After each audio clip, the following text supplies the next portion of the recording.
Es un placer otra vez estar con ustedes.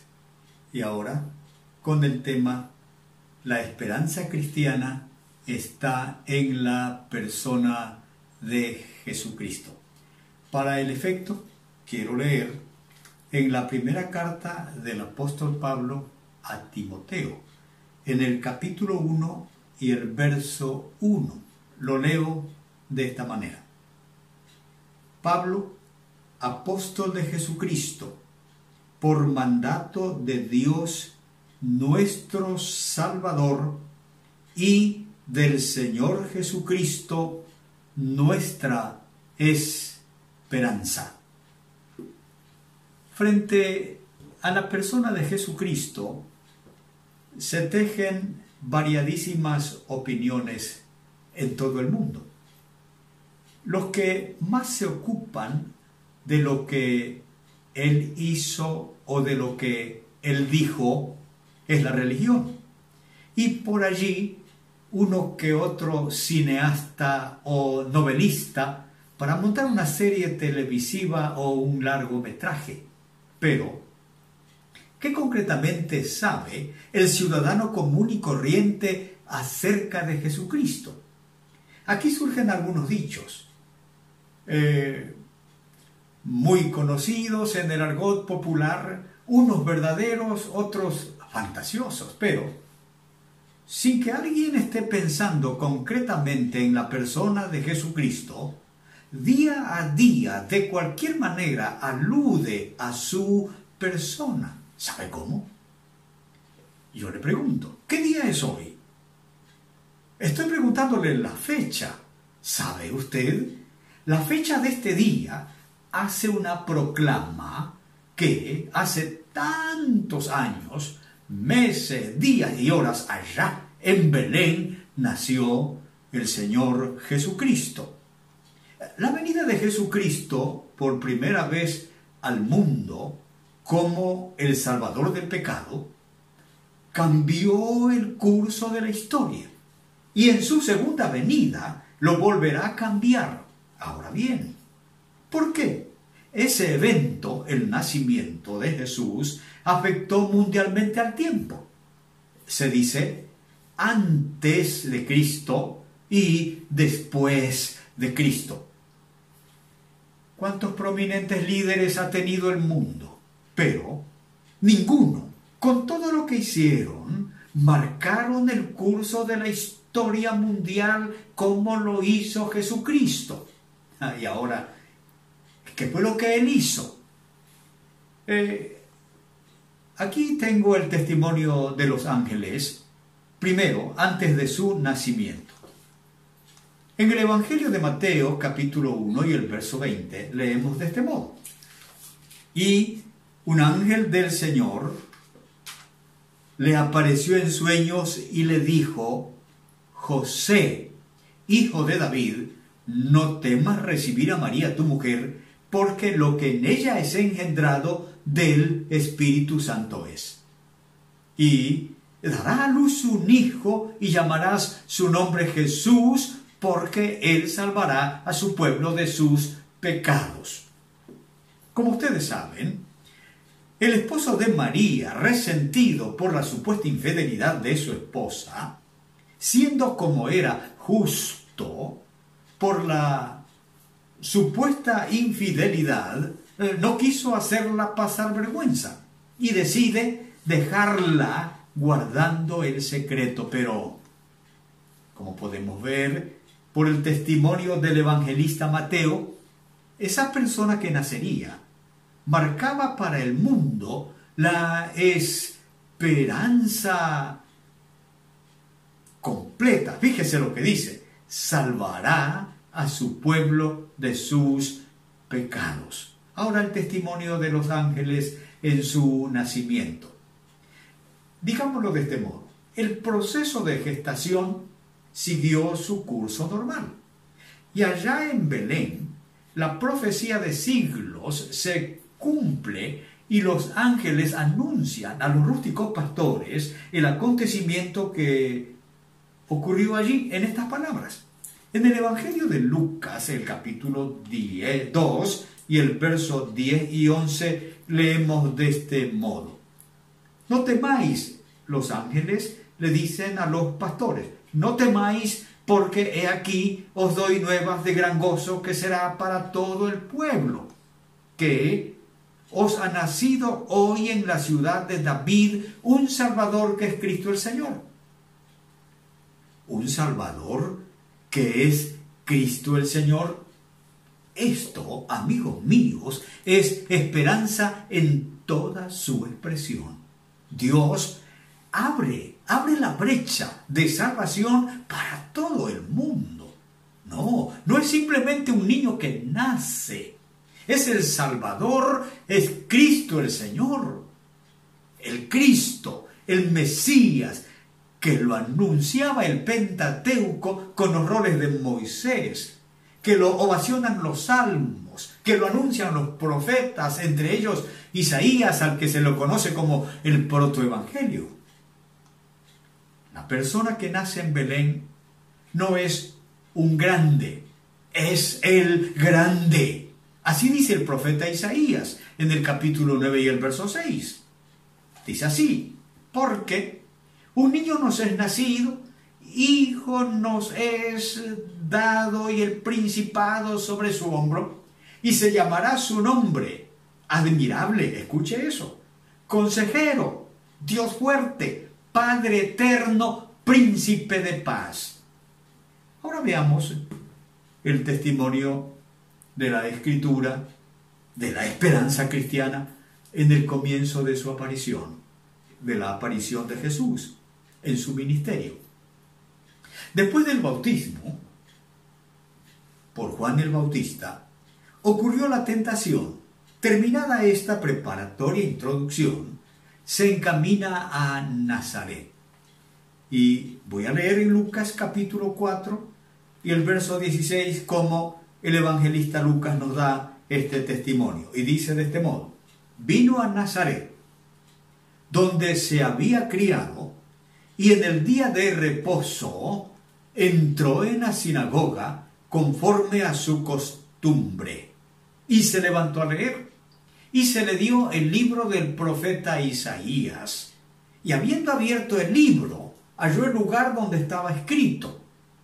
Ahora, presta atención a estas expresiones del Señor Jesús. Voy a continuar con el verso 18 y 19. Allí estaba escrito en el profeta Isaías, el Espíritu del Señor está sobre mí, por cuanto me ha ungido para dar buenas nuevas a los pobres.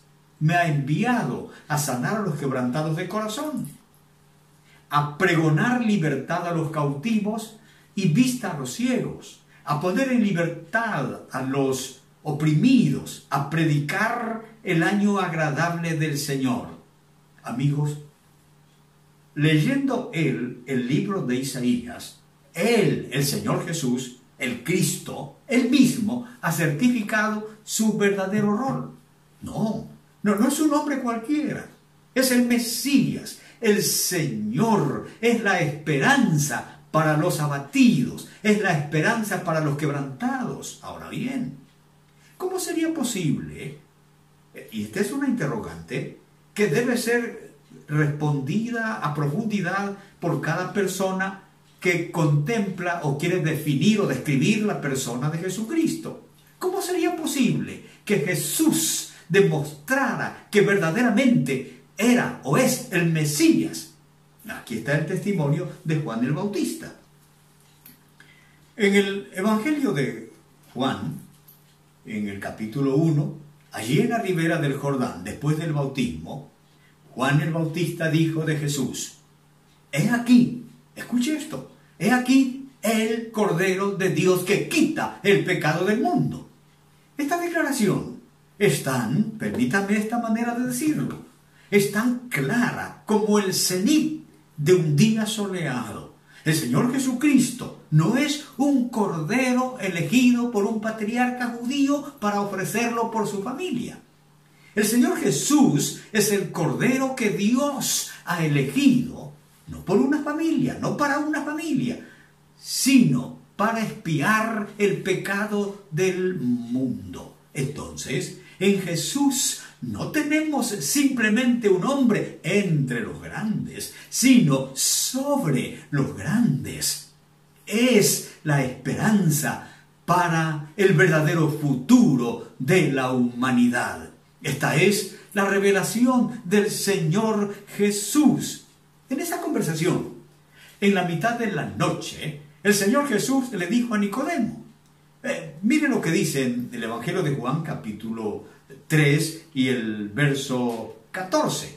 Dice así: y como Moisés, el Señor Jesús le dice a Nicodemo, y como Moisés levantó la serpiente en el desierto, así es necesario que el Hijo del Hombre sea levantado.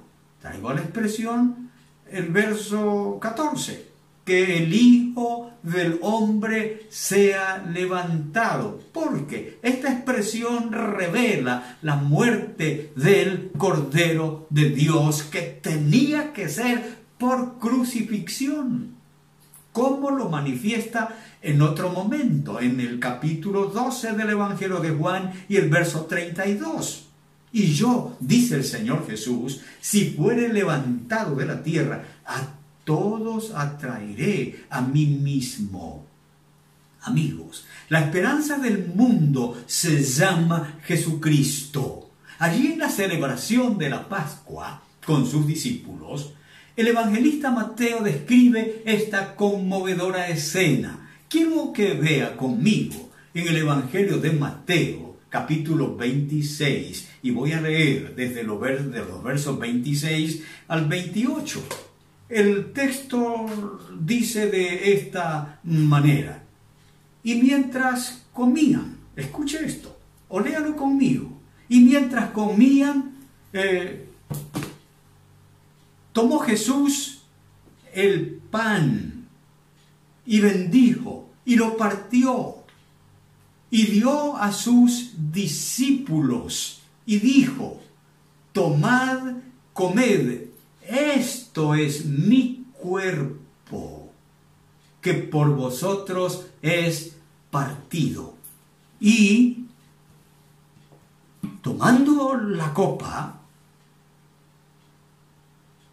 y habiendo dado gracias, les dio diciendo: bebed de ella todos, porque esto es mi sangre del nuevo pacto, que por muchos se derrama para remisión de los pecados. Entonces, amigo, para ser salvo del pecado, escúcheme, y tener esperanza, no es simplemente ser bueno. Es aceptar a Jesucristo como el Salvador. El escritor de la carta a los Hebreos afirma categóricamente esto: sin derramamiento de sangre no se hace remisión de pecados. Amigos, el pecado mató la vida de Dios en el hombre. Y solo es posible darle esa vida muerta al hombre otra vez por la misma vida de Dios. Por eso, el Hijo de Dios tenía que dar su vida, y esta es la conclusión. De cierto os digo, el que oye mi palabra, esto lo expresó el Señor Jesucristo, y cree al que me envió, tiene vida eterna, tiene esperanza, y no vendrá condenación, mas ha pasado de muerte a vida. Amigo, ¿cuál es la opinión que usted tiene de Jesucristo? Merece que usted no solo tenga una opinión, sino que abra su corazón y acepte a Jesucristo como lo que Él dijo que vino a hacer y a hacer. Él vino como el Mesías, el Cristo, y Él vino para derramar su sangre por usted. Y solo será posible si usted pone su vida en las manos del Mesías, de la esperanza verdadera del mundo. Digámoselo usted y yo en una oración. Amado Padre Celestial, te doy gracias porque en este momento puedo entender quién es Jesucristo. No es simplemente un personaje, no es simplemente un hombre, es el Mesías, es el Cristo, el que dio su vida para que yo tenga vida. La vida de Dios que la había perdido, la puedo recobrar en la vida de Cristo que la dio por mí. Señor, entonces, en este momento yo estoy recibiéndote como mi Salvador, mi Señor, mi Cristo. Y recíbeme entonces como tu Hijo, como tu redimido, como tu propiedad. En el nombre de Jesús. Amén. Amigo, que el Señor le bendiga. Gracias.